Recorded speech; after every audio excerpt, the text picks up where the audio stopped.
అందరికీ నమస్కారం. రాష్ట్ర ప్రజలకి శ్రేయభిలాషులు ప్రతి ఒక్కళ్ళకి ఆదిమూలపు సురేష్ వైఎస్ఆర్సీపీ ఎమ్మెల్యే పాపం ఓడిపోయినందువలన చాలా పిచ్చిగా ఆవేదనగా బాధపడుతూ రాష్ట్ర ప్రజలకి సింపతి పొందటానికి మాట్లాడుతూనే ఉన్నారు. ఆయన ఆదిమూలపు సురేష్ గారు, మీరు గెలవగానే, మీరు అధికారంలోకి రాగానే మా రాష్ట్ర ప్రజలకు ఏం చేశారు ఒక్కసారి చెప్పండి. ఏమీ చేయలేదు. మీరు విమర్శించే అర్హత కూడా మీకు లేదు. మరి మీ జగన్మోహన్ రెడ్డి గారు పేదల కడుపు కొట్టి కూలీలకు పనులు లేకుండా చేసి ఇసుక మట్టి లిక్కర్ వ్యాపారం చేసుకుంటూనే వచ్చారు.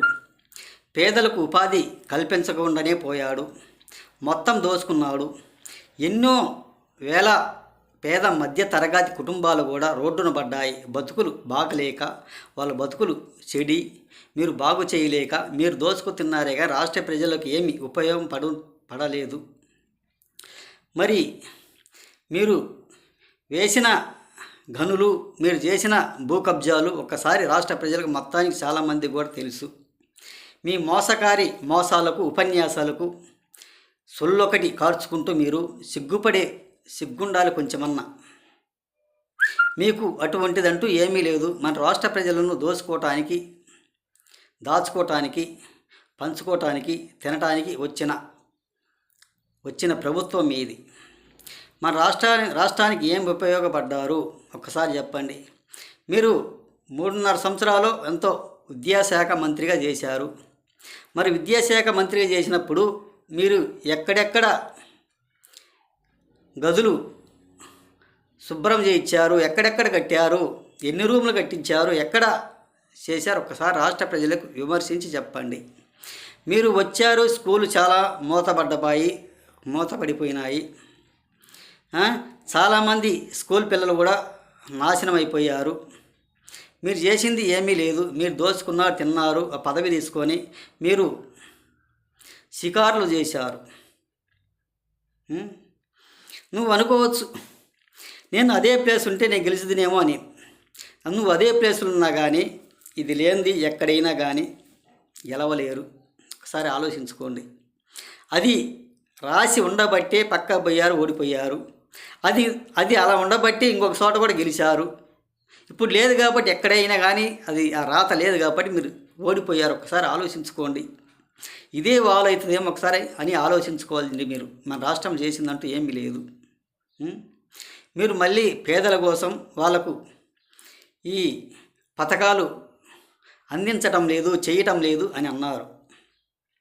మరి పథకాలు అందించడానికి, ఇంతలేక చేయడానికి ఎన్ని సంవత్సరాలు అయింది ఈ ప్రభుత్వం వచ్చి, కూటమి ప్రభుత్వం? ఒకసారి చెప్పండి. కనీసం 2-3 నెలలు కూడా కాలేదు. అప్పుడు ఏ పథకాలు నెరవేర్చాలి, ఏం పథకాలు నెరవేర్చలేదు.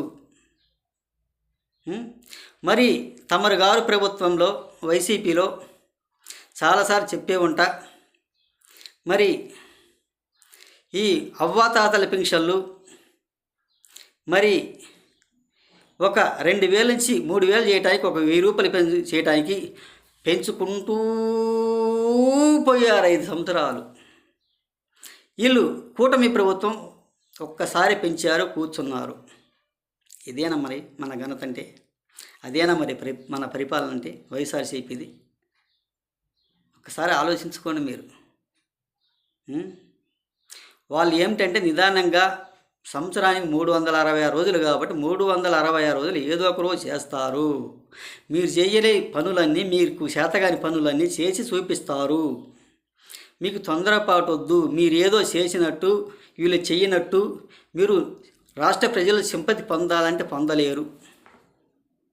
ఒక్కసారి రాష్ట్ర ప్రజల కోసం మీరు చేసిన పరితనం గురించి, మీరు చేసింది రాష్ట్రంలో ఒక్కసారి ఆలోచించుకొని మీరు. అటువంటిదంటూ ఏమీ లేదు. అంతా బాగానే చేస్తారు. మీ ప్రభుత్వానికంటే బాగు చేస్తారు. అదేవిధంగా మీ వైఎస్ఆర్సీపీ వచ్చి ఉంటే మాత్రం రాష్ట్ర ప్రజలు చాలా గందరగోళం పట్టేది. రాష్ట్రాన్ని 3 ముక్కలుగా చీల్చి పారేసేవాళ్ళు. తీసపోయి రుషికొండన అక్కడ పరిపాలన చేస్తాను, అక్కడ నేను చేస్తాను అనేవాళ్ళు ప్రమాణ స్వీకారం. మళ్ళీ రాష్ట్ర ప్రజలు మొత్తం కూడా పాదయాత్ర మొదలుపెట్టేవాళ్ళు. ఇప్పుడు ఎంతో అంత ప్రశాంతంగా ఉంది. కనీసం మీరు వాళ్ళకు కాలం గడుపుకోవటానికి కూడా ఏమి ఇవ్వలేదు అసలు. కవులు కూడా అందించలేకపోయారు. వాళ్ళకి మొహాలు కూడా చాటు చేసుకొని పరదాలు కట్టుకొని పరదాల చాటును పరిపాలన చేస్తూ పరదాల చాటును పోయారు. రాష్ట్ర ప్రజలకి అమరావతి చుట్టూ రైతులకి ఎవరు కనిపించకుండా తిరిగారు. ఒక్కసారి ఆలోచించండి మన పరిపాలన గురించి. ఇది ఏమన్నా నమ్మే స్థితిలో ఉందా? నమ్మరు. ఒక్కసారి ఆలోచించుకోండి రాష్ట్ర ప్రజల గురించి. మన రాష్ట్రంలో మరి రోడ్లు ఎంతవరకు చేశారు, ఎక్కడెక్కడ చేశారు, ఒకసారి రాష్ట్ర ప్రజలకు ఒకసారి వినిపించండి, చూపించండి. ఎక్కడే కానంటూ ఏం లేదు.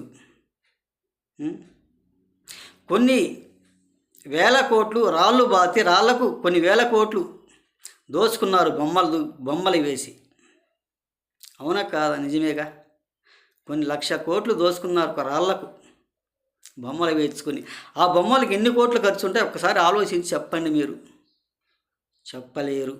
ఏంటంటే మీరు సింపతి పొందడానికి రాష్ట్ర ప్రజలకు ఏదో చేసినట్టు మీరు ఈ గడ్డాలు పెంచుకొని మీరు ఇలా మాట్లాడటం, మీకు ప్రభుత్వం లేదని ఇలా సింపతి పొందాలంటే మాత్రం ఎవరు పొందలేరు. రాష్ట్ర ప్రజలు మిమ్మల్ని అధికారంలోకి రానివ్వరు. ఇక ఇంతకుముందు నేను చెప్పి ఒక వీడియోలో అది కృష్ణానదిలో కలిపేస్తారని. ఈ 5 సంవత్సరాలు కలిపేసరికి మీ పార్టీ లేకుండా కృష్ణానదిలో కలపడమేను. రాష్ట్ర ప్రజలు కూడా ఊహించుకుంటున్నారు. ఈసారి 11 సీట్లు కూడా రావడానికి ఆస్కారం లేదు. ఒక్కసారి ఆలోచించండి. ఇలా పనికిమాలిన మాటలు మాత్రం మాట్లాడవలసిన అవసరం లేదు. ఈ 366 రోజుల్లో ఏదో ఒక రోజు మాత్రం నెరవేరుస్తారు. ఆగస్టు 15 అన్నం క్యాంటీన్లు, తల్లికి వందనం, మహిళలకు ఉచిత బస్ ప్రయాణం కంపల్సరీగా చేసి చూపిస్తారు. ఇక నుంచి మీరు చేసిన 5 సంవత్సరాలు మీ పరిపాలన గురించి, మీ పరిపాలన ఎంత దోచుకున్నారు, ఏమేమి చేసుకున్నారు, ఎక్కడెక్కడ భూ కబ్జాలు చేశారు అనే చూపిస్తూనే ఉంటారు రాష్ట్ర ప్రజలకి. ఇంతకుముందు చాలాసార్లు చెప్పాను. అమ్మ ఒడి ఒక్క సంవత్సరం ఇచ్చారు, తర్వాత సంవత్సరం ఏమి ఇవ్వలేదు. తల్లికి వందనం, అమ్మ ఒడి 2 ఒకటే అంటారు, కాదని లేదు. సరే, అవును అనుకోవచ్చు. దానికి ఎంత తేడా ఒకసారి ఆలోచించుకోండి. రాష్ట్ర ప్రజలకి ఉపయోగపడే పనులు చేయాలి. ఉపయోగకుండా మనం దోసుకొని మనం తిందామంటే ఇప్పుడు సరి కాదు కూడా. నేను తెలియజేస్తూ ఇలాంటి పనికిమాలిన వీడియోలు, పనికిమాలిన మాటలు మాత్రం మాట్లాడవలసిన అవసరం లేదు. మీరు మీ పరిపాలన మన రాష్ట్రంలో చేసిందంటూ ఏమీ లేదు అని తెలియజేస్తూ రాష్ట్ర ప్రజలకి శ్రేయోభిలాషి ప్రతి ఒక్కళ్ళకి ఇంకా కూడా తెలుసుకోవాల్సిన వారు, మీకు 40% ఓటు శాతం వచ్చింది, 11 సీట్లు వచ్చాయి అంటారు. వాళ్ళు ఒక తెలివి తక్కువ వాళ్ళు కాబట్టి వేశారు. ఎస్సీ ఎస్టీలు మా తరపునే ఉన్నారంటారు. సరే, ఉండని వాళ్ళకు కూడా ఇంకా తెలుసుకుంటారు. ఈసారి ఇంకా ఇంకా అధికారం ఇంకా బాగుంటుంది. మీ ప్రభుత్వం రాకుండానే పోతుంది అని తెలియజేస్తూ ప్రతి ఒక్కళ్ళకి హృదయపూర్వక ధన్యవాదాలు తెలియజేస్తూ ఈ రాష్ట్ర ప్రజలకి ఇలా పనికిమాలిన మాటలు చెప్పవలసిన అవసరం లేకుండా మీరు మీ బ్రెయిన్ సరిగా బాగలేదేమో, కొంచెం గడ్డాలు పెంచుకొని ఒక పిచ్చోడిలాగా, ఒక బిచ్చగాడిలాగా కనిపిస్తున్నావు. అన్నీ శుభ్రం చేసుకొని చాలా జాగ్రత్తగా ఉండవలసిందిగా ఈ ప్రతిపక్ష ఎమ్మెల్యేకి హృదయపూర్వక ధన్యవాదాలు. రాష్ట్ర ప్రజలకు ప్రతి ఒక్కళ్ళకు కూడా